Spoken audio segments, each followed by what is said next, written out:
Hi guys, this is Gopal from Eklavya's and we are with the versatile and multi-talented Imam Siddiqui. Hello sir, thank you so much for joining Eklavya's. Namaste Gopal, thank you very much. Your name has spiritual significance because at some level I am also a Krishna devotee.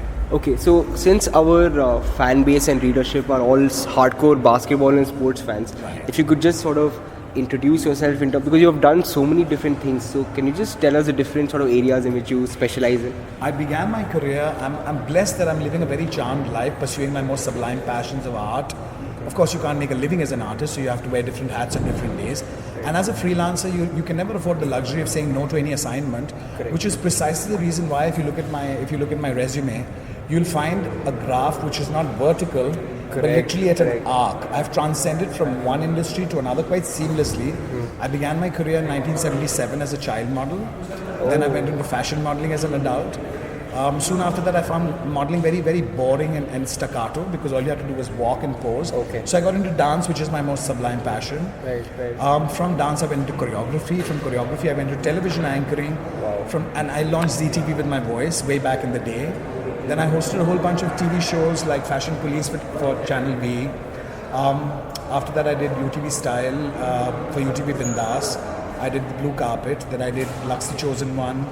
I've done a whole bunch of things actually, but what I'm really proud of is the fact that I've resourced, researched, and recruited some of the best talent in the country today and in the world as a casting director.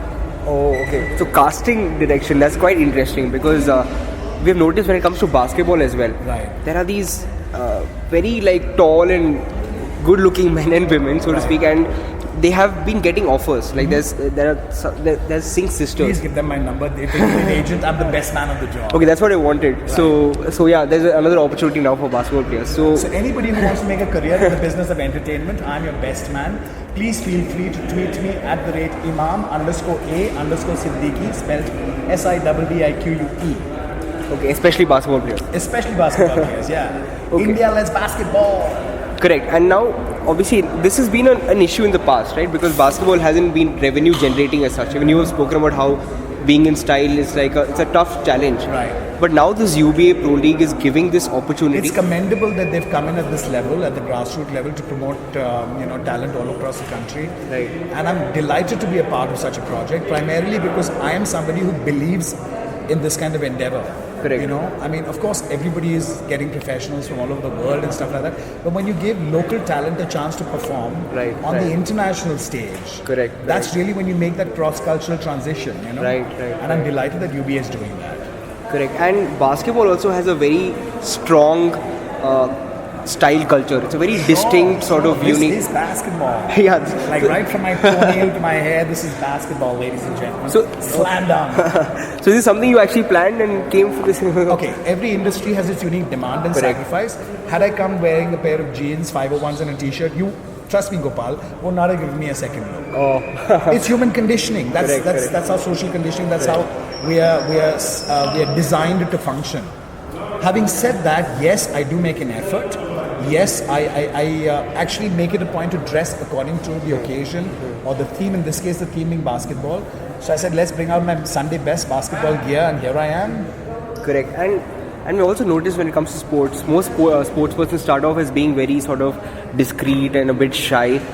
And the point of this UBA Pro Basketball League is also to make stars out of players. In which case, you're talking of them having to speak, packaging, yes, the grooming and the styling and all of that. So what advice would you give them? Because these players are great. I wouldn't give anyone any advice. I'm the last person to give anyone any advice, solicited or unsolicited.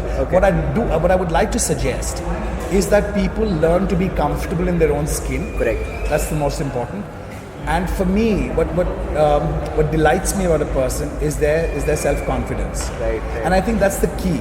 If you have Atmavishwas, you have confidence, you by default will be a pleasant person to be with. It's the insecure idiots that kind of, it's true. I'm sure you've had enough life experience to sort of validate that point of view. When you're comfortable and confident, you attract that kind of energy. But when you're insecure and unconfident, if I can use the term, if such a term even exists, then you're always in the balance trying to figure out what to wear and how to look and, Okay, so for basketball players, you just need to be good at your game. That's it. For anybody. Why just basketball? I would go to the extent of saying that today, the world that we're living in, you want to make an impression, you have the first 3 seconds to make a damn good first impression. You never get a second chance to do it. So no matter where you are, what you do, make sure that you're comfortable in your own skin. And when I say comfortable, I don't expect you to be tardy. Right. You know, comfortable doesn't mean that you walk around with bathroom slippers all over Koregaon Park. That's not cool. Koregaon Park. Yeah. I mean, just because we happen to be in Pune. Right. So you made a very interesting point, because when you're talking to the players and addressing the crowd, you compared sports. You called sports as the highest form of art. It is. It's living art. And I say this very proudly because it's part of my DNA, as I mentioned.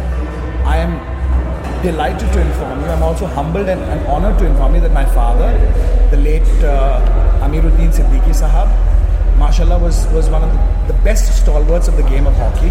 He was considered a worthy successor to the likes of Padma Shri Kishan Lal, Padma Shri Dhyan Chand, KD Singh Babu, R.S. Gentry.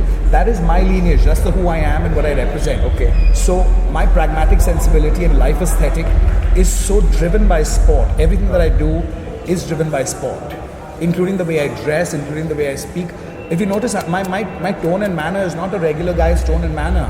Correct. There is a certain pitch and a tenor, because that's, you know, for me, I'm still playing a game. I'm playing the game of life. Oh, wow. Yeah, that is fascinating. As Shakespeare, life is not a stage and we're all mere actors. Use that to your advantage always. Correct. And again, now coming to this initiative, I know that you're obviously more in the entertainment industry. Right. But if you notice that there's this phenomenon of leagues coming in different sports like Right. kabaddi, cricket, tennis, badminton. But what's very interesting, sorry to cut you short, I don't mean to be disrespectful. What I find interesting and very dynamic, because the future of entertainment really rests on it, is the convergence. Right. You know, it has to be. And the future of entertainment is not in multiplexes. Okay. It's on tablets, Yeah, it's 30 seconds vignettes, and you know, or 3-minute vignettes. That's in and out. People don't have the time to sit there and, you know, just wallow in self-pity looking at the kind of stuff that's being produced. Yeah. So I am of the opinion, and of the firm opinion, that today, because of all these overlaps, Correct. entertainment with fashion, with sport, what's going to emerge eventually is going to be a really interesting product. Wow. Yeah. That's actually a great insight. It's true. It's bound to happen. See, just to give you the analogy of New York, which I always do, is the melting pot, right? Correct. Of cross culture. Similarly, today entertainment is by default the melting pot of all these different cultures, because like you have the cheerleaders for IPL, you have the Bollywood influence for IPL. That is permeated into all these other sectors, and it's only going to be better for us in India, because we really need sport, and we need to give sport the impetus that it deserves. Correct. And you see, And thus far, there has only been sidelined. I mean, cricket has been like the chosen one. Correct. So we need to give that much attention to other sports as well. You know? And you think basketball has that potential as a sport? I think there are 3 sports in India. Okay, 3 sports. Yeah, apart from cricket, of course, correct. which I think deserve the impetus that they're given right now, thanks to UBA and other platforms as such. First is basketball, the second is hockey, and the third is football. We really need more support in these areas. And we have that talent. Right. It's not like we don't have the quality of talent that will take us international. We have the talent. The only thing is to create an infrastructure, create an environment where they not only, you know, flourish but also blossom. True. You know. True. Okay, so great. So he has said 3 sports. He actually mentioned hockey, football, and basketball as Basketball being the first. basketball being the first. Okay, so on that note, I think we'll call it. And thank you so much, sir, for It's your been time. a pleasure talking to you, Gopal, and I wish you and all your audience all the very best. Stay happy. Jai Hind, Jai Maharashtra. Time out.